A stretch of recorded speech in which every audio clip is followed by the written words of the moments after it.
నా బ్రతుకు బ్రతుకుగా మారేనులే, నాట్యమాడేను నా అంతరంగము, ఇది రక్షణానంద భాగ్యమే.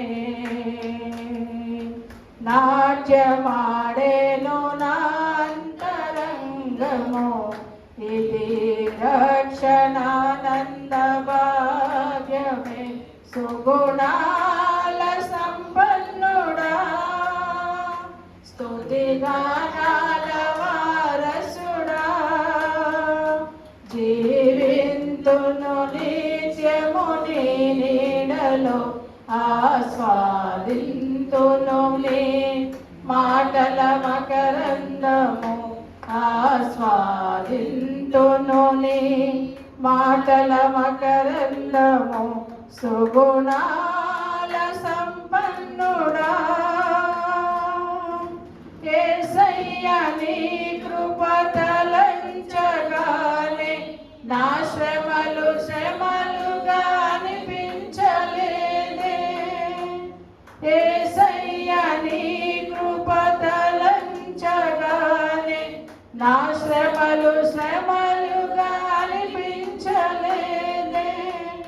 నీవు నాకిచ్చే మహిమా ఎదుట ఇవి ఎన్న తగినవి కావే. నీవు నాకిచ్చే మహిమా ఎదుట ఇవి ఎన్న తగినవి కావే. సుగుణాల సంపన్నుడా, స్తుతిగానాల వారసుడా, జీవింతును నిత్యము నీ నీడలో, ఆస్వాదింతును నీ మాటల మకరందము, ఆస్వాదింతును నీ మాటల మకరందము. సుగుణాల సంపన్నుడా.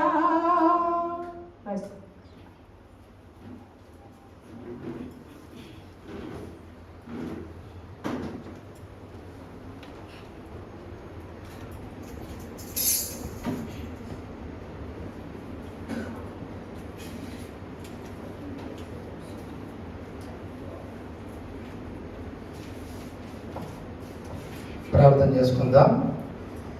మహాకృపా ప్రేమ గల మా దగ్గర తండ్రి, నీ నామములకు వేలాది స్తోత్రములు నాయన. ఈ యొక్క ఆన్లైన్ ప్రేయర్లో తండ్రి యేసు నాయన, ప్రతి ఒక్కరి రక్షణ కొరకు, అదేవిధంగా రక్షణ నిశ్చిత కొరకు మేము ప్రార్థన చేయాలని ఆశ కలిగి ఉన్నాం తండ్రి. నీ మాటలు, నీ వాక్యాన్ని మాకు అందించండి. నువ్వు మాతో మాట్లాడండి తండ్రి, మాట్లాడండి. నీ తండ్రి నీ సేవకుడి ద్వారా నీ మాటలు, నీ వాక్యాన్ని మాకు అందించండి. ప్రతి ఒక్కరు హృదయ ద్వారా తెరవండి తండ్రి. నీ వాక్యం నాటబడి ఫలించేలాగా సహాయం దయచేయండి. అదేవిధంగా తండ్రి నీ బిడ్డల యొక్క రక్షణ సాక్ష్యాల ద్వారా ప్రతి ఒక్కరికి తండ్రి రక్షణ మీద సంపూర్ణమైన అవగాహన ఏర్పరచుకుని దానిలో అనుభవపూర్వకంగా తండ్రి రక్షణ పొందుకుని స్థిరపరచబడానికి నీవే సహాయం దయచేయమని, ఈ సమయంలో తండ్రి మా అందరికీ నీ పరిశుద్ధాత్మ నడిపింపు దయచేయమని, రావాల్సిన బిడ్డలను, నీ ప్రణాళికలో ఉన్న బిడ్డల్ని నువ్వు మా మధ్యలోకి తీసుకుని వచ్చి నీవే మా మధ్యలో ఉండమని మా ప్రభు యేసుక్రీస్తు ద్వారా వెనువలతో వేడుకొనుచున్నాము తండ్రి. ఆమేన్. ఈ సమయంలో దేవుని వాక్యాన్ని ధ్యానం చేద్దాం. ఈరోజు రక్షణ గురించి 3 మెసేజ్లు ప్రిపేర్ అయ్యారు, కానీ అందరికీ ఫోన్లు అందినాయి, కానీ ఈ చూడమ్మ గారు వాళ్ళకి అందలేదు. ఫోన్ వెళ్ళాము చెప్పడానికి, కానీ వాళ్ళు రావడానికి వాళ్ళకి అందలేదు వార్త. ఏది ఏమైనప్పటికీ ప్రతి ఒక్కరికి చెప్పాం. దేవుని ప్రణాళికలో మరి యూత్కి, సిస్టర్స్కి అయితే పర్మిషన్ ఇవ్వలేదు. 6 వస్తాం అనుకున్నారు, పర్మిషన్ ఇవ్వలేదు. ఏది ఏమైనప్పటికీ దేవుని ప్రణాళికలో ఎవరు ఉంటే వారి కోసం మనం ప్రార్థన చేద్దాం, రాని వారి కోసం కూడా ప్రార్థన చేద్దాం. కాబట్టి ఈ రోజున దేవుని వాక్యాన్ని మనం ధ్యానం చేసే ముందు రోమీయులకు రాసిన పత్రిక 6వ అధ్యాయం 23వ వచనం తీయండి. రోమీయులకు రాసిన పత్రిక 6వ అధ్యాయం 23వ వచనం. 137వ పేజ్. రోమీయులకు రాసిన పత్రిక 6వ అధ్యాయం 23వ వచనం. ఎలయనగా పాపము వలన వచ్చు జీతము మరణము, అయితే దేవుని కృపావరము మన ప్రభువైన క్రీస్తు యేసునందు నిత్య జీవము. ఈ రోజున జీతం అనే పదం గురించి ఒక నిమిషం మాట్లాడుకుందాం. జీతం అంటే ఈ లోకంలో ప్రయాస పడేది, ప్రాకులాడేది ఆ జీతం కోసమే కదండి. కోటి విద్యలు కూటి కొరకే. అసలు పిల్లలను చదివించేదైనా, ఉద్యోగ ప్రయత్నాలైనా, ఉద్యోగంలో మరి ఇంకా ప్రమోషన్స్ కోసమైనా ఎన్ని ఉద్యోగాలే కాదండి, రోజువారీ కూలి కూడా ప్రతిదానిది జీతం కొరకే. కాబట్టి జీతం అనేది ఈ లోకంలో చాలా ప్రాముఖ్యమైన విషయం. జీతం లేకుండా ఏ వ్యక్తి ఎక్కడ పనిచేయడు. ఈ రోజున ప్రతి కాలేజీ ఎన్ని ప్లేస్మెంట్స్ వస్తున్నాయి, ఎంత ప్యాకేజ్ వస్తున్నాయి, దాన్ని ఆధారంగా చేసుకుని ఈ రోజున స్టూడెంట్స్ జాయిన్ అయ్యే పరిస్థితి వచ్చింది కదండి. కాబట్టి జీతం అనే విషయంలో ఉన్నప్పుడు ఆత్మీయ జీవితంలో కూడా దేవుడు జీతం అనే విషయం గురించి మాట్లాడుతున్నాడు. ఏంటి ఆ విషయం అంటే మరొకసారి చదవండి. పాపం వల్ల వచ్చే జీతము మరణము, అయితే దేవుని కృపావరము మన ప్రభువైన క్రీస్తు యేసునందు నిత్య జీవము. అది కాబట్టి లోకంలో మనకు నచ్చిన విధంగా జీవిస్తున్నాం, దేవుని బిడ్డలుగా జీవిస్తున్నాం, దేవుని బిడ్డలుగా క్రైస్తవులుగా జీవిస్తూ కూడా ఈ లోకంతో కలిసిమెలిసి జీవించే వారంగా ఉన్నాం. కానీ వాక్యాన్ని చదువుతూ దేవుని బిడ్డల యొక్క మరి వాక్యాన్ని ధ్యానిస్తున్నప్పుడు ఒక ట్రూత్ అనేది ప్రతి ఒక్కరూ తెలుసుకోవాలి. ఆ ట్రూత్ తెలుసుకోకుండా మనం ముందుకు వెళ్తే మనం ఆ ప్రతిఫలాన్ని పొందుకోలేని వారంగా ఉంటాం. ట్రూత్ తెలియకుండా ముందుకు వెళ్తే మనం ఆ ప్రతిఫలాన్ని పొందుకోలేకుండా ఉంటాం. ఏంటి ఆ ట్రూత్ అంటే, క్రైస్తవులు అనేక మంది లోకంలో ఉండొచ్చు, కానీ ప్రతి ఒక్కరూ రక్షింపబడిన అనుభవం లేకపోతే మనం జీతం అనేది దేవుని బిడ్డలుగా నిత్య జీవం అనే జీతాన్ని పొందుకోలేము.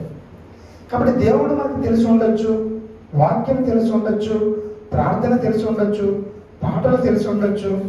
ఈ లోకంలో దేవుని ద్వారా మనం ఎన్నెన్నో మేలు కూడా పొందుకుని ఉండొచ్చు, ఎన్ని లోకంలో జరిగి ఉండొచ్చు. కానీ అయినప్పటికీ నీ యొక్క జీతం ఏమొస్తుంది అని నువ్వు ఆలోచన చేస్తే నిత్య జీవమా నరకమా అనేది ఒకటి నువ్వు చాలా క్లారిటీగా ఆలోచిస్తే, చాలామంది ఎన్ని పొందుకున్నప్పటికీ వారు తీసుకునే జీతం అనేది నరకం అనేదే వెళ్ళిపోతున్నారు. కాబట్టి దేవుడు ఈ యొక్క మర్మాన్ని ప్రతి ఒక్కరూ అర్థం చేసుకోవడానికి మరొకసారి ఏం చెప్తున్నాడంటే, పాపం వలన వచ్చే జీతము మరణం. కాబట్టి పాపం మన జీవితంలో ఎలా పోవాలి? క్రైస్తవులైనంత మాత్రాన పాపం పోతుందా? పాపం చేయకుండా ఉండగలమా అంటే ఒక వాక్యం ఉంది కదా. ఏంటి ఆ వాక్యం?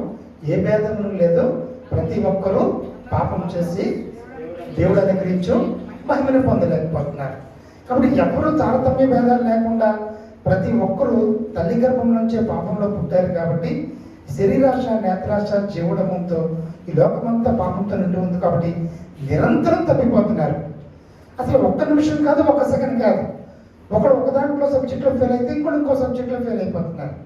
10th క్లాస్ 6 సబ్జెక్టుల్లో 6 సబ్జెక్టులు పాస్ అయితేనే వాళ్ళు పాస్ కింద కౌంట్ అవుతారు కదండి. ఏ సబ్జెక్ట్ ఫెయిల్ అయినా ఫెయిల్ కదా. కాబట్టి ప్రతి ఒక్కరూ ఏదో ఒక సబ్జెక్టులో ఫెయిల్ అయిపోతూ అల్టిమేట్గా వారు పాపం నుండి జీతం మరణం తీసుకునే విధంగా ఉన్నారు. కాబట్టి ఈరోజు దేవుడు జ్ఞాపకం చేసేది ఏంటంటే, నువ్వు జీతం నిత్య జీవం కావాలంటే ప్రత్యేకంగా నువ్వు ప్రార్థన చేసుకోవాల్సిన అవసరం ఉంది. రోజు ప్రార్థన చేసుకుంటున్నాను కదా, డెఫినెట్గా రోజు ప్రార్థన చేసుకుంటున్నావు. కానీ దేనికోసం ప్రార్థన చేసుకుంటున్నావు? నువ్వు నీ యొక్క జీతము నరకము కాకుండా నిత్య జీవమే కావాలని ప్రత్యేకించి విరిగిన హృదయంతో పాపం చేసుకుంటే డెఫినెట్గా రక్షింపబడిన అనుభవం కలిగి ఉంటాం. క్రైస్తవులందరూ దేవుడు మనకు అనేకమైన మేలు చేస్తున్నాడు కాబట్టి ఆయన నా పక్షాన ఉన్నాడు, ఆయన నాతోనే ఉన్నాడు అనుకుంటూ ఉంటారు. డెఫినెట్గా ఉన్నాడు, కానీ అది నిత్య జీవనంలో తీసుకెళ్లే స్థితిలో నువ్వైతే లేవు. అప్పుడు ఈరోజు ప్రతి ఒక్కరూ ఎటువంటి ప్రార్థన చేసుకోవాలంటే, పాపమునకు నా పాపము జీవితానికి మరణం అనే జీతం రాకుండా నిత్య జీవితం అనే నేను మా జీతం పొందుకోవాలని ప్రత్యేకించి ప్రార్థన చేసుకోవాల్సిన వారమై ఉన్నాం. కాబట్టి అలా చేసుకోకుండా ఉంటే చాలామంది సేవలు వాడబడచ్చు, సేవకులు కూడా అయిపోయి ఉండొచ్చు. రక్షణ లేకుండా కూడా సేవకులు అయిపోయి ఉండొచ్చు, రక్షణ లేకుండా మరి సేవలు వాడబడుతూ ఉండొచ్చు, రక్షణ లేకుండా అన్ని పరిచర్యలో కూడా బలంగా వాడబడుతూ ఉండొచ్చు. కానీ ఈ ఒక్క మర్మం అర్థం కాకుండా, అది మన అనుభవపూర్వకంగా పొందుకోకుండా సైతం ఆ ఒక్క మర్మాన్ని మనకి అర్థం కాకుండా చేస్తూ ఉంటుంది. నాకైతే చాలా కాలం వరకు అసలు రక్షణ మర్మం అర్థమయ్యేది కాదు. అసలు మీరు బోర్న్ అయినా మీరు రక్షింపబడ్డారా అని అడిగారు అనుకోండి, బోర్న్ అయినా అని అడిగేవారంటే తిరిగి జన్మించిన అనుభవం ఉందా, అసలు నేను పుట్టుకతోనే క్రైస్తవుడు మళ్ళీ ఇంక పుట్టడం అంటే అనుకునేవాడిని, అర్థమయ్యేది కాదు. కాబట్టి ఇది అర్థం అవ్వడానికి ప్రత్యేకంగా దేవుని పాదాల దగ్గర వచ్చి ప్రార్థన చేస్తే, ఒకవేళ అనేక మంది సేవకులు చెప్పింది నీకు అర్థం కాకపోయినా పరిశుద్ధాత్మ దేవుడు అరటి పండు తక్కువచ్చినట్టుగా నీ హృదయానికి అర్థమయ్యే రీతిగా చెప్పగలుగుతాడు. చెప్పడమే కాదు, విరిగి నలిగిన హృదయాన్ని కూడా దేవుడే ఇవ్వగలడు. ఎవరికైనా కఠిన హృదయంతో మనం ఉంటాం, ప్రార్థనలో కూడా మరి విరిగి నలిగిన హృదయంతో కూడా మనం భారం కలిగి ప్రార్థన చేయలేని వారికి ఉంటాం. ఎందుకంటే అంతగా బీజాలతో పాపం మన హృదయంలో స్థిరపరచబడ్డది. కాబట్టి అటువంటి విరిగి నలిగిన హృదయం మనకు రాదు. ఎప్పుడు వస్తుందంటే ఈ లోకంలో ఏదైనా కష్టం వచ్చింది అనుకోండి, నష్టం వచ్చింది అనుకోండి, అప్పుడు మాత్రమే విరిగి నలిగిన హృదయంతో దేవుని దగ్గర కన్నీరు కార్చి ప్రార్థన చేస్తూ ఉంటాం. నిజంగా మన పాపాల విషయంలో ఎప్పుడైనా విరిగి నలిగిన కన్నీటితో మనం ప్రార్థన చేసిన అనుభవాన్ని కలిగి ఉన్నామా? లేవు, డెఫినెట్గా లేవు. అందులో ఎటువంటి సందేహం లేదు. అండ్ నిజంగా అటువంటి సార్ ఉంటే డెఫినెట్గా నువ్వు రక్షింపబడిన అనుభవానికి వస్తావు. కాబట్టి దాని యొక్క ప్రాముఖ్యతను గుర్తించాలి, దాని యొక్క అవగాహనను ఏర్పరచుకోవాలి. దేవుని సన్నిధికి వచ్చి దాని విషయంలో పదే పదే ప్రార్థన చేసుకుని మనం ఆయన్ని ప్రతి విషయంలో ఆయన్ని అడగాలి. అవగాహన ఆయన్ని అడగాలి, అర్థమయ్యేటట్టు చేసేది ఆయన్ని అడగాలి, విరిగి నలిగిన హృదయం కూడా ఆయన్ని అడగాలి, పశ్చాత్తాప స్వభావాన్ని కూడా ఆయన్ని అడగాలి. ఎందుకంటే మనం ఏది మనంగా చేయలేకపోతున్నాం. ఆయన అడిగితే డెఫినెట్గా ఆయన పశ్చాత్తాప ప్రార్థనా జీవితాన్ని ఇస్తాడు. అప్పుడు మనం ప్రార్థన చేసుకోవడం ద్వారా దేవుడు మన ప్రతి పాపాన్ని గుర్తు చేస్తూ ఉంటాడు. ఎప్పుడైతే ఇది ప్రారంభించావో ఆయన ఒప్పుకోవడానికి నీలో ఉన్న ప్రతి పాపాన్ని ఒకదాని వెంబడి ఒకటి గుర్తు చేస్తూ ఉంటాడు. అప్పుడు ప్రతి పాపాన్ని ఒప్పుకుంటూ వెళ్తున్నాం అనుకోండి. చాలామంది ప్రార్థన చేస్తున్నాము కదండి, పరలోక ప్రార్థనలో ప్రభువా మేము ఇతరులను క్షమించున్న ప్రకారము నన్ను క్షమించుము అని అంటాం. ప్రభువా నా పాపాన్ని తీసి అని ఎంత క్యాజువల్గా చేస్తామండి ప్రార్థన. మనం ఎంత క్యాజువల్గా పెదాలతో చేస్తూ ఉంటాం, చాలా అలవాటుగా పెదాలతో క్యాజువల్గా చేసేవాళ్ళం మనం. అని ప్రత్యేకించి ఉపవాసం ఉండి దేవుని సన్నిధిలో నా ప్రతి పాపాన్ని గుర్తు చేయమని ఆయన సహాయం కోరుకుంటూ ఒక్కొక్క పాపాన్ని ఉపవాసం ఉండి విరిగి నలిగిన హృదయాన్ని ఆయన ఇమ్మని ఆయన అడిగి పశ్చాత్తాపంతో ప్రార్థన చేస్తున్నప్పుడు ఆశ గల ప్రాణాన్ని తృప్తిపరిచే దేవుడిగా ఉన్నాడు. నీకు ఆశ ఉంటే చాలు, ఆయనే సహాయం చేస్తూ ఉంటాడు. నీకు ఆశ ఉంటే ఆయనే సహాయం చేస్తాడు. ఆశ ఉండాల్సింది మనకి. అదే ఆశ ఏర్పడాలంటే ఏం చేయాలి? అవగాహన అనేది మనం ఏర్పాటు చేయాలి. అవగాహన కల్పించకుండా ఎవరికి మరి ఎలా ఆశపడుతుంది? నిన్న జైపాల్ గారు 5 మాసం రక్షణ గురించి ఆన్లైన్లోనే ఒక ఉద్యోగ సపరేట్గా 5 పెట్టారు. ఎవరో ఒకరికి అర్థమవుతుంది. మరి ఎంతమంది చూసారు నాకు తెలియదు, కానీ జైపాల్ గారు అంటున్నారు, ప్రకటించేవారే లేకపోతే వారికి ఎలా తెలుస్తుంది రక్షణ సువార్త? ప్రకటించేవారు కావాలి, వారికి రక్షణ సువార్త అని చెప్పబడుతుంది. ప్రకటించేవారిని పంపించేవారే లేకపోతే ఎవరు పంపిస్తారు, ఎవరు వెళ్తారు? కాబట్టి దేవుడు పంపించేవారిని ఏర్పాటు చేసుకుంటున్నాడు, వారు ప్రకటించబడడానికి అవకాశాన్ని ఇస్తున్నాడు. రక్షణ సువార్త ప్రతి ఒక్కరికి ప్రకటించబడుతుంది. విన్నవారికి దేవుని శక్తి, విన్నవారికి నశించిపోతున్నారు. కాబట్టి ఈ రోజున మనం కూడా ప్రయాసపడేది అదే, ప్రాకులాడేది అదే. కాబట్టి ఈ రోజున దేవుడు జ్ఞాపకం చేసుకోవాల్సింది ఏంటంటే, ప్రత్యేకంగా నువ్వు పాపం విషయంలో నాకు జీతం మరణం కాకుండా నిత్యజీవం కావాలని వ్యక్తిగతంగా ఒక్క విషయం గురించి ప్రార్థన చేసావా? ఒకవేళ అలా చేయకపోతే ప్రత్యేకంగా దాని గురించి ప్రార్థన చేయడము మనం ప్రారంభించగలగాలి. అలా ప్రారంభించి చేస్తూ ఉంటే దేవుడు మనతో మాట్లాడేవాడిగా ఉన్నాడు. ఇంకొకటి చూడండి, రోమీయులకు రాసిన పత్రిక 3వ అధ్యాయం 23వ వచనం, రోమన్స్ 3:23 చూడండి.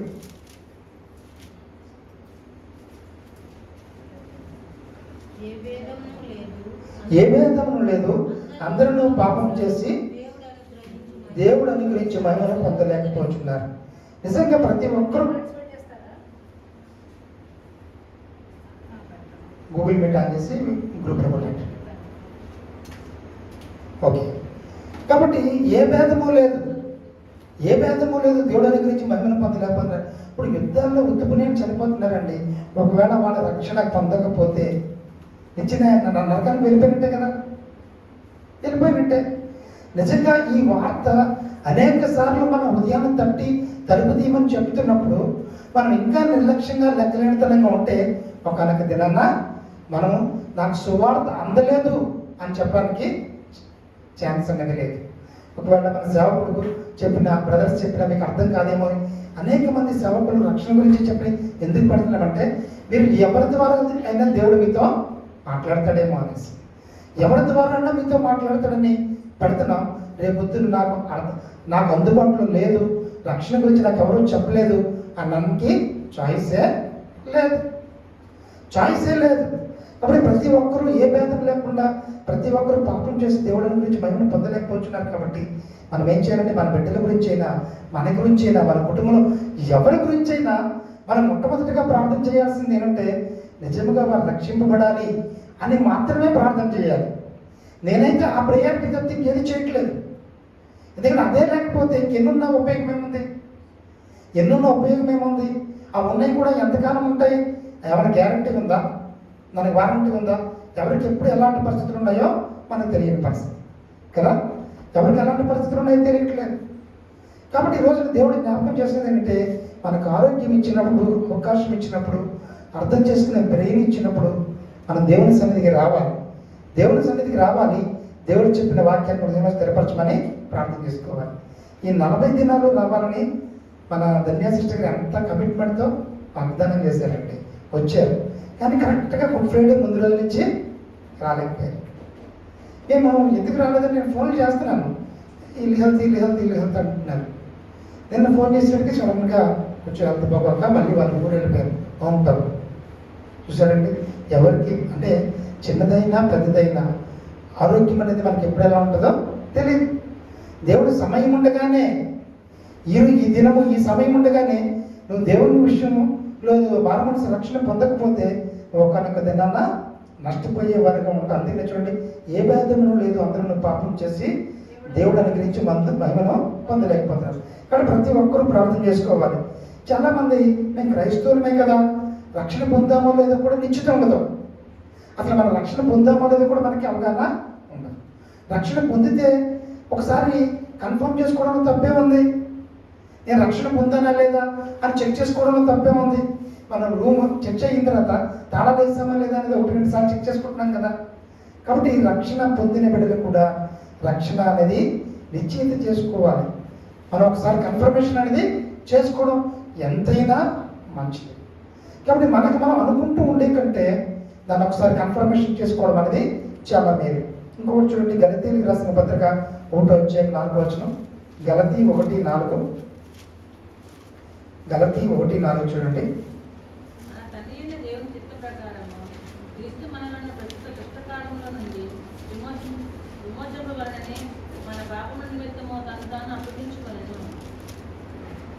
కాబట్టి ఆయన దుష్టకాలంలో నుండి మరి ఒకసారి చదవండి సిస్టర్ గారు.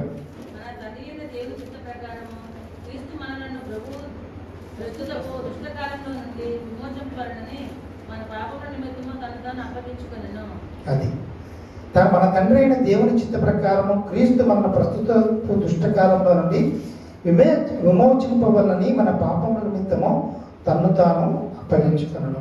కాబట్టి ఈ లోకం నిజంగా ఇప్పటి దుష్టకాలమే, ఇప్పుడు కాదు ఎప్పటికప్పుడు దుష్టకాలమే.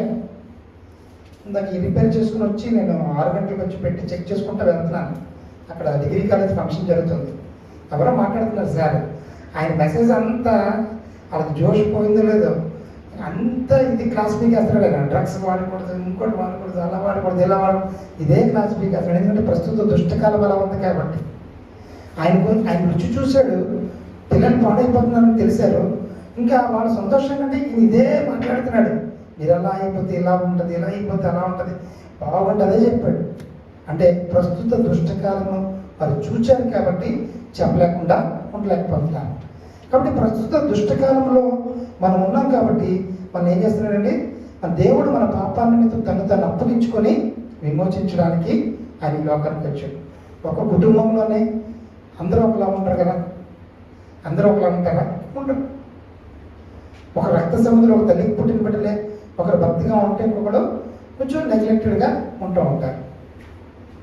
కాబట్టి దేవుడు నిజంగా భయభక్తులు కలిగిన, విధేయత కలిగిన హృదయాన్ని మనకిచ్చి దేవుని సన్నిధికి వస్తున్నామంటే అది ఎంతో గొప్ప భాగ్యం.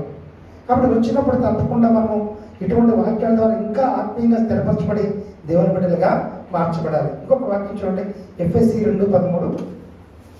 ఎఫ్ఎస్సి 2:13.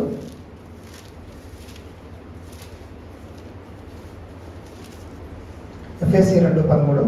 అయినను మునుపు దూరస్తులైన మీరు ఇప్పుడు క్రీస్తు యేసునందు క్రీస్తు రక్తము వలన సమీపస్తులై ఉన్నాము.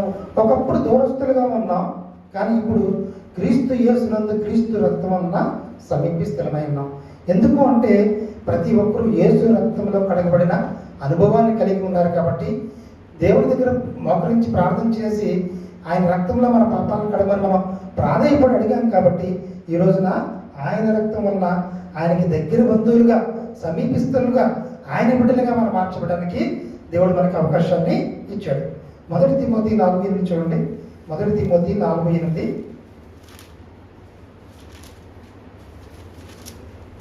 శరీర సంబంధమైన సాధకము కొంచెం మట్టుకే ప్రవేశిస్తున్నారు కానీ దైవభక్తి ఇప్పటి జీవం విషయంలోనూ రాబో జీవం విషయంలోనూ వాగ్దానంతో పూర్ణమైనందున అది అన్ని విషయంలో ప్రయోజనకరమవుతుంది. కాబట్టి చూడండి, శరీర సంబంధమైన సాధకం కొంచెం మట్టుకే ప్రయోజనకరమవు కానీ దైవభక్తి ఇప్పటి జీవం విషయంలోనూ రాబో జీవ విషయంలోనూ వాగ్దానంతో కూడినందున అది అన్ని విషయంలో ప్రయోజనకరము అవును. కాబట్టి లోకంలో మనము ఫిజికల్గా మెంటల్గా ఎంత ఎక్సర్సైజ్ చేస్తామో దానికంటే స్పిరిచువల్ ఎక్సర్సైజ్ అనేది చాలా ప్రాముఖ్యం. ఎప్పుడైతే ఆత్మీయంగా మనం స్పిరిచువల్ ఎక్సర్సైజ్ చేసి ఆత్మీయ ఫలాలు ఆత్మ ఫలాలు ఫలించే వరకు మన జీవితంలో ఉంటామో అది ఈ లోకంలోనే కాదు నిత్య జీవంలో కూడా ప్రయోజనకరమైనది. ఈ లోకంలో ఫిజికల్ ఎక్సర్సైజ్ కొంతమట్టుకు ప్రయోజనకరమే, మెంటల్ ఎక్సర్సైజ్ కొంతమట్టుకు ప్రయోజనకరమే, కానీ స్పిరిచువల్ ఎక్సర్సైజ్ అనేది ఈ లోకంలోనూ నిత్య జీవంలో కూడా ప్రయోజనకరమైనది. కాబట్టి ఎవరైతే ఆత్మీయ స్థితిలో ఎప్పటికప్పుడు మనం సరిచేసుకునే అనుభవం కలిగి ఉంటారో, ఎప్పటికప్పుడు సరిచేసుకుంటూ ప్రాక్టీస్ చేసుకుంటూ మనం మార్చుకునే స్థితి మనం కలిగి ఉంటామో అప్పుడు డెఫినెట్గా దాంట్లో మనం ఏమవుతామండి, ఆత్మీయంగా స్థిరపరచబడే వారంగా ఉంటాం. స్పిరిచువల్ ఎక్సర్సైజ్ అంటే ఏది చెప్పినా మనం రిసీవ్ చేసుకునే మైండ్ ఉండాలి. మనం రిసీవ్ చేసుకునే వాక్యంలో సరి చూసుకుంటూ ఉండాలి. మనం మార్చుకునే స్థితి మనకు ఉండాలి. మనం మార్చుకోలేనప్పుడు ప్రార్థన ద్వారా దేవుని సహాయాన్ని కోరుకుంటూ మనం మార్చుకోవడానికి సిద్ధపడే వారంగా ఉండాలి. కాబట్టి అలా ఉంటే తప్పకుండా అది మనకి ఎంతో ప్రయోజనకరం. ఇంకోటి చూడండి, 1 తిమోతి 1:15-16 వచనాలు. 1 తిమోతి 1:15-16 వచనాలు. పాపులను రక్షించుటకు క్రీస్తు యేసు లోకమునకు వచ్చిన వాక్యము నమ్మదగినదియు పూర్ణాంగీకారములకు యోగ్యమైనదినై ఉన్నది. అట్టి వారిలో నేను ప్రధానులను అయినను నిత్య జీవం నిమిత్తము తనను విశ్వసింపబోవు వారికి నేను మాదిరిగా ఉండులాగున యేసుక్రీస్తు తన పూర్ణమైన దీర్ఘశాంతమును ఆ ప్రధాన పాపినైన నాయందు కనపరిచినట్లు నేను కనికరింపబడితిని. ఇక్కడ బెస్ట్ ఎగ్జాంపుల్ చెప్పారు. అపోస్తలుడు ఏమంటాడంటే, ప్రధాని పాపినైన నేను దేవుని ద్వారా కనికరింపబడ్డాను. నేను ఈ లోకంలో ప్రధాన పాపని, అందరికంటే పాపిని. నేను క్రైస్తవుడు అని పేరు చెప్పిన వాడు అతన్ని చంపడానికి నేను నిర్ణయం తీసుకున్న వ్యక్తిని, కష్టపెట్టడం కాదు చంపడానికి నిర్ణయం తీసుకున్న వ్యక్తిని, ప్రధాన పాపని. కాబట్టి అటువంటి నన్ను కూడా ఆయన పూర్ణమైన దీర్ఘశాంతంతో నన్ను కనికరించి ఆయన బిడ్డగా మార్చుకున్నాడు. కాబట్టి అంత ప్రధాన పాపి అయిన సౌలును పౌలుగా ఆయన యొక్క పూర్ణమైన దీర్ఘశాంతంతో కనికరించి ఆయన బిడ్డగా మార్చుకున్నప్పుడు నిన్ను నన్ను కూడా ఆయన బిడ్డగా మార్చుకోగలుగుతాడు. చాలామంది అనుకుంటూ ఉంటాం ఏంటంటే, నేను అన్నీ కరెక్ట్గా ఉన్న తర్వాత దేవుని దగ్గరికి వస్తానండి, నేను ఇంకా కొన్ని అలవాట్లు ఉన్నాయి, నాకు అలవాట్లు మారిన తర్వాత ఇంకా పరిశుద్ధుడిని అయిన తర్వాత ఆ వ్యసనాలు ఎదుర్కొన్న తర్వాత నేను దేవుని దగ్గరికి వచ్చి అప్పుడు బాప్తిసం అంటే రక్షణ అంటే చిన్న విషయం కాదు. దేవునితో చెలగాట వాడకూడదు, దేవునితో చాలా జాగ్రత్తగా ఉండాలి, లోకంలో ఎలా ఉన్నా పర్లేదు అని దాని విషయంలో పోస్ట్ పోన్ చేసుకుంటూ ఏం చేస్తారంటే, నేను ఆ విషయంలో ఇంకా సరి అయిన తర్వాత దేవుని దగ్గరికి వస్తాను. నీకు 80 ఏళ్ళు కాదు కదా, అలాంటి ఒక 3 జీవితాలు ఇచ్చినా నీకు నువ్వు సరి చేసుకోలేవు. ఎన్ని జీవితాలు ఇచ్చినా నీ జీవితంలో నీకు నువ్వు సరి చేసుకునే శక్తి కానీ బలం కానీ నీకు లేనే లేదు. ఇప్పుడు ఒక వ్యక్తికి యాక్సిడెంట్ అయిందండి, యాక్సిడెంట్ అయినప్పుడు ఏం చేస్తాం, ఇమీడియట్గా మనం ఆ ఉన్న బలంగా ఆ వ్యక్తిని తీసుకెళ్ళి హాస్పిటల్ తీసుకెళ్ళిపోతామా లేదా, ఇంకేమైనా ఆలోచిస్తావా, రెడీ అయ్యాడా లేదా, ఏ బట్టలు వేసుకున్నాడు, ఇంకా ఆ కిట్ పట్టుకెళ్ళాలి అన్న ఆలోచిస్తామా? ఉన్న పొలాన్ని తీసుకెళ్ళి హాస్పిటల్లో పెట్టి డాక్టర్ గారికి చెప్తాం. అవునా కదా? ఇంక ఈ విషయంలో ఈ సిద్ధపాటు ఇంకేం లేదు. ఉన్న పొలాన్ని తీసుకెళ్ళి డాక్టర్ గారి చేతుల్లో ఆయన్ని అప్పచెప్పి మీరు ఏం చేసినా మాకు పర్లేదు అన్నట్టుగా ఆయన సరెండర్ అయిపోతాం. ఎటువంటి ట్రీట్మెంట్కైనా సరెండర్ అయిపోతాం. అతను ఎనస్థిషియా ఇచ్చి నువ్వు నిద్రపోయినట్టు చేస్తాడా, తర్వాత ట్రీట్మెంట్ చేస్తాడా, సర్జరీ చేస్తాడా, ఏం చేస్తాడో నీకు అనవసరం. ఆయన విశ్వసించి ఆయన దగ్గరికి ఇమ్మీడియట్గా వెళ్ళిపోతాం. అప్పుడు ఈ లోకంలో నువ్వు వ్యసనాలు ఉన్న లోకంలో ఉన్న దేవుని మీద నమ్మకం కనపడిస్తే ఇమీడియట్గా డాక్టర్ గారి దగ్గరికి వెళ్ళి మనం ఎలా ఆయన మన శరీరాన్ని అప్పగించి ట్రీట్మెంట్ ఇవ్వండి డాక్టర్ గారు అంటామో, ఉన్న ఫలానా దేవునికి నమ్మి ఆయన దగ్గరికి రాగలగాలి. చాలామంది ఇంకా పాస్టర్ గారు ఇంకా చిన్నవి ఉన్నాయి, ఇంకా చిన్నవి ఉన్నాయి అని పోస్ట్పోన్ చేస్తూ ఉంటారు. సైతం ఆ చిన్న వాటితో నీ జీవితకాలం అంతా పోగొడతాడు. దేవుడి నుంచి పొందుకోవాల్సిన అనేకమైన ఆశీర్వాదాలు నువ్వు పొందుకోకుండా చేసేస్తావు. ఎందుకంటే నువ్వు రక్షింపబడికుండా ఉంటే నీ తండ్రి అపవాది, రక్షింపబడితే నీ తండ్రి ఎవరండి? దేవుడు. దేవుడి నుంచి పొందుకోవాల్సిన వారసత్వపు సంపద, వారసత్వంగా వచ్చే ఆశీర్వాదాలన్నీ నువ్వు పొందుకోకుండా ఆపుతున్నాడు. ఎందుకు? చిన్న కారణాలు చూపిస్తున్నాడు. ఉన్న పొలాన్ని నువ్వు దేవుని సన్నిధికి నిన్ను నమ్ముతున్నాను అని సరెండర్ అయిపోతే దేవుడు ఏం చేస్తాడండి? ట్రీట్మెంట్ అనేది స్టార్ట్ చేస్తాడు. ఎవరన్నా డాక్టర్ దగ్గరికి వెళ్ళగానే ఆ నిమిషం మంది స్వస్థపరచబడిపోతాడా? ఇప్పుడు పెద్ద యాక్సిడెంట్ అయిందండి, ఒక్క సెకండ్లో డాక్టర్ చేతిలో పెట్టగానే అతనికి స్వస్థపరచబడి మామూలు మనుషులాగా వస్తాడా? రాడు కదా. నువ్వు డాక్టర్కి అప్పకి చెప్పిస్తావు, కానీ ఆయన ఎంతకాలమైనా ట్రీట్మెంట్ ఇస్తాడు. కానీ నువ్వు ఆయన నమ్మావు, నీ హార్ట్ ప్రాబ్లం అయినా ఇంకో ప్రాబ్లం అయినా ఆయన చేతిలో పెట్టేశాను అంతే. నువ్వు ఏ మందు ఎక్కిస్తున్నాడో నువ్వు ఆయన అడగట్లా, సందేహించట్లా. నువ్వు అది ఎంతకాలం పడుతుందో నువ్వు సందేహించట్లేదు నీ రోగం తగ్గడానికి. కాబట్టి దేవుడి దగ్గర నువ్వు సరెండర్ అయిపోతే నేను పరిశుద్ధుడిగా, నీతిమంతుడిగా ఆయనే మారుస్తాడు. నీతిమంతుడిగా ఆయన మారుస్తాడు డెఫినెట్గా. ఎందుకంటే నువ్వు ఆయన బిడ్డకి నువ్వు సరెండర్ అయిపోయావు, నీ జీవితాన్ని ఆయన చేతిలో పెట్టేసి నువ్వు పరిశుద్ధుడైన తర్వాత ఆయన చేతిలోకి నువ్వు రావాల్సిన అవసరం లేదు. అసలు నువ్వు పరిశుద్ధుడు అవ్వలేవు. ఆయనకు నువ్వు ఆయన చేతుల్లో పెడితే నువ్వు పరిశుద్ధుడు అవుతావు. అర్థమైందండి? కాబట్టి దేవుని సంపూర్ణంగా విశ్వసించి మన జీవితాన్ని విధేయత చూపి ఆయన చేతిలో పెట్టగలిగే నిర్ణయం మనకు కావాలి. అలా ఉంటే మనం వెనక్కి వెళ్ళాల్సిన అవసరం లేదు. 1 కొరింథీ 1:18 చూడండి. 1 కొరింథీ 1:18.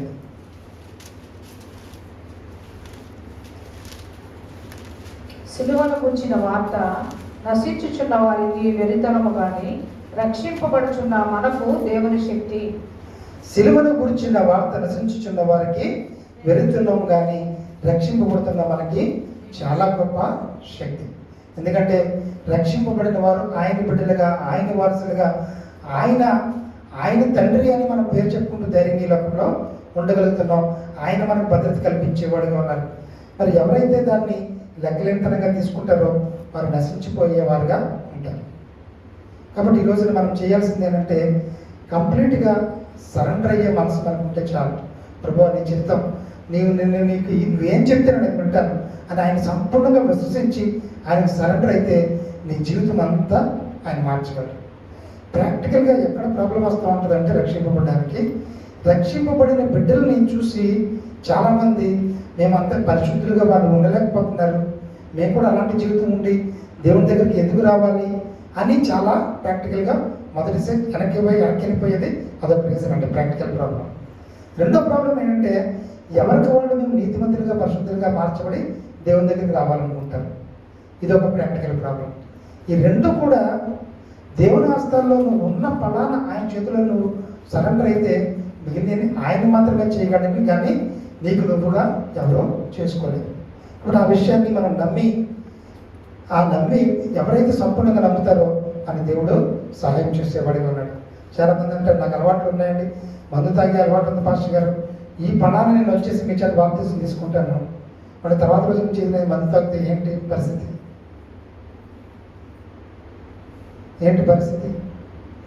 ఆ జయశ్రీని బ్రదర్ ఇక్కడికి వచ్చి సాక్ష్యం చెప్పాడు. నాకు చాలా ఆశ్చర్యంగా ఉంది. ఏం చెప్పాడంటే పాస్టర్ గారికి తెలియదు, నేను రక్షణ బాప్తిసం పొందాను, మరలా తాగుతూ ఉన్నాను, పాస్టర్ గారికి తెలియదు అని చెప్పాడు. మరి మనకు తెలియదు, మరి ఏం చేస్తాం? దేవుని దగ్గరికి వాళ్ళే సమాధానం చెప్పుకోవాలి. అంటే నువ్వు నిజంగా సంపూర్ణంగా విశ్వసిస్తే నువ్వు మరలా దాని వైపు వెళ్ళవు. అది అద్భుత కార్యాల గురించో ఆశ్చర్యకార్యాల గురించో ఆయన బిడ్డగా మార్చబడడానికి బాప్తిసం తీసుకోకూడదు. నువ్వు ఆయన సంపూర్ణంగా నమ్మవు అంటే నీ బాడీ అనేది నీ యాక్టివిటీ ఉండదు. నువ్వు డాక్టర్ గారికి ఆ ట్రీట్మెంట్ ఈ ట్రీట్మెంట్ నేను కదులుతాను అనడానికి ఛాన్స్ లేదు. నువ్వు ఎలా పడి ఉంటావు అంటే అక్కడ ఆయన అనస్థిష్యగానే చచ్చిన వాని వలె పడి ఉంటావు. అంటే నీలో పాపం స్వభావం చచ్చిన వాని వలె డిజైబుల్ మోడ్లో ఉంటే దేవుడు ట్రీట్మెంట్ ఇవ్వగలడు. అంతగా విశ్వసించిన వాడిగా నువ్వు ఉండాలి. అంతేగాని విశ్వసించడం అంటే ఆయన అద్భుతకాలను ఆశ్చర్యకాలను విశ్వసించి బాప్తిసం తీసుకుంటే మరలా యథావిధిగా కొనసాగే వారిగా ఉంటాం. ఏది ఏమైనప్పటికీ మనందరి జీవితాల్లో రక్షణ గురించి అనేకమైన మెసేజ్లు అనేకమైన వాక్యాలు మనం వింటున్నాం. కానీ ఏది ఏమైనా మనందరం ప్రార్థన చేసుకుంటే తప్పకుండా దేవుడు మన జీవితంలో కార్యాన్ని చేస్తాడు. నేను ఒక్క నిమిషం నా సాక్ష్యం చెప్తాను, తర్వాత ఇంకో ఇద్దరు సాక్ష్యం చెప్పిన తర్వాత ప్రేర్ చేద్దాం. నేను రక్షణ గురించి నాకు అసలు తెలిసేది కాదు, అర్థమయ్యేది కాదండి. ఎందుకంటే మరి చిన్నప్పటి నుంచి రక్షణ గురించి ఎప్పుడు ప్రత్యేక మెసేజ్ కూడా వినలేదు నేను. అంటే రక్షింపబడిన తర్వాత ఎదగడం గురించి మెసేజ్లు విన్నాను, కానీ రక్షింపబడడం గురించి ఎప్పుడు మెసేజ్ వినలే. వెనకపోయేసరికి మళ్ళీ ఎలా ఎదగాలి, ఎలా ప్రార్థన చేసుకోవాలి, పుట్టిన తర్వాత ఎదిగి యవనస్తులు ఎదుగుతున్న ఆ విధంగా వినేవాడు. అప్పుడు ఏది ఏమంటే సేవలోకి వచ్చే ముందు ఒక ఆయన సేవకు రావడం పక్కన పెట్టి అసలు రక్షింపబడ్డావా లేదా అన్నాడు ఆయన.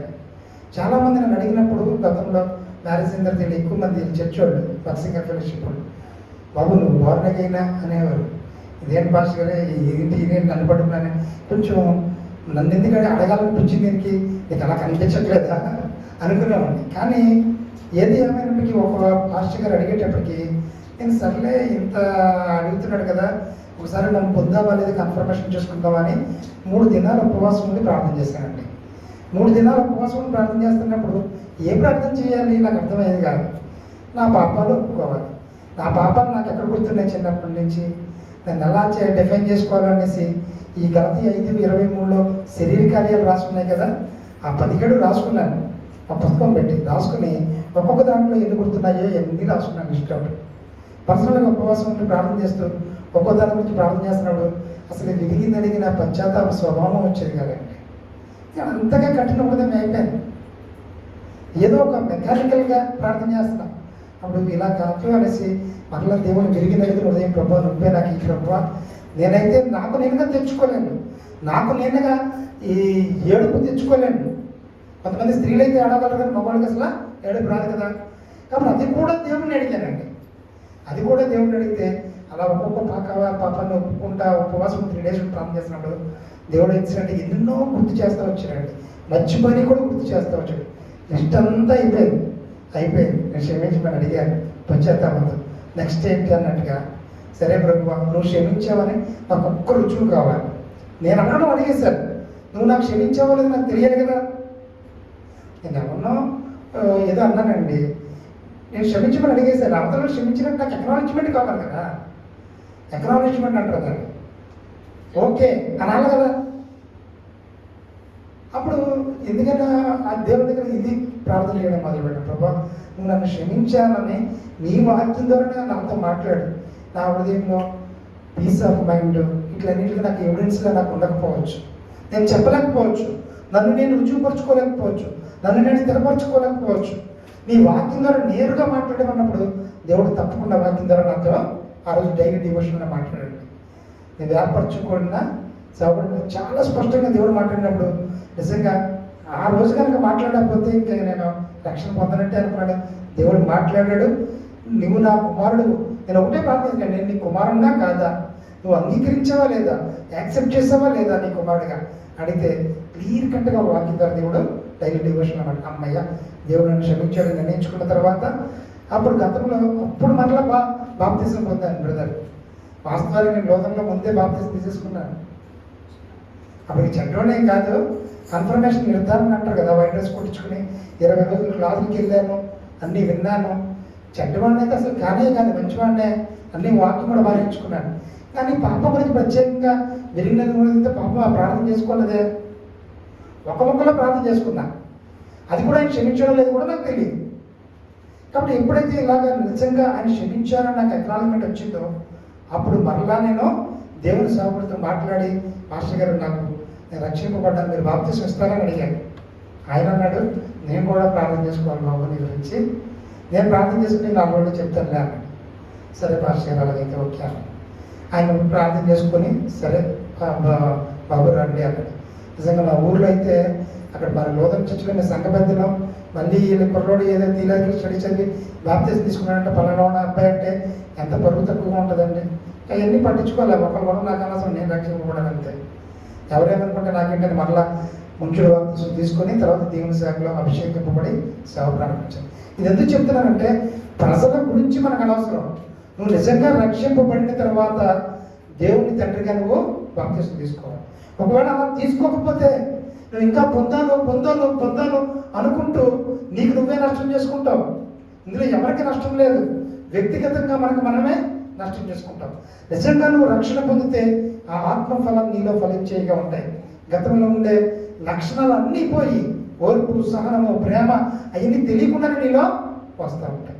కాబట్టి అటువంటి ఆత్మీయ అనుభవంలో నడిపింపబడాలి అంటే డెఫినెట్గా ఎవరికి వారు వ్యక్తిగతంగా ప్రార్థన చేసుకుని రక్షింపబడి ఆ రక్షణలో మనం కొనసాగుతూ ఉండాలి. అటువంటి ఆత్మీయ అనుభవంలో స్థిరపరచబడాలని ఈ సమయంలో ప్రతి ఒక్కరూ అలా స్థిరపరచబడాలని ప్రార్థన చేద్దాం. ఈ సమయంలో చిన్న ప్రార్థన చేసిన తర్వాత పాస్టర్ గారు ప్రార్థన చేస్తారు. పాస్టర్ గారు కూడా చిన్న సాక్ష్యం చెప్పిన తర్వాత అందరూ ప్రార్థన చేద్దాం.